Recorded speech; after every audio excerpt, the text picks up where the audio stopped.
Pues bueno, esto es lo que se hace como una exhibición popular en lo que son los festejos de Benicarló, de las fiestas patronales de Benicarló.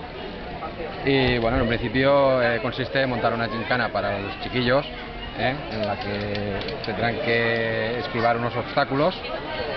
Se tira a cap, passar un pont, no és de molta dificultat perquè és una prova popular en la que, a part de les faltes, pues, compte el que és un temps.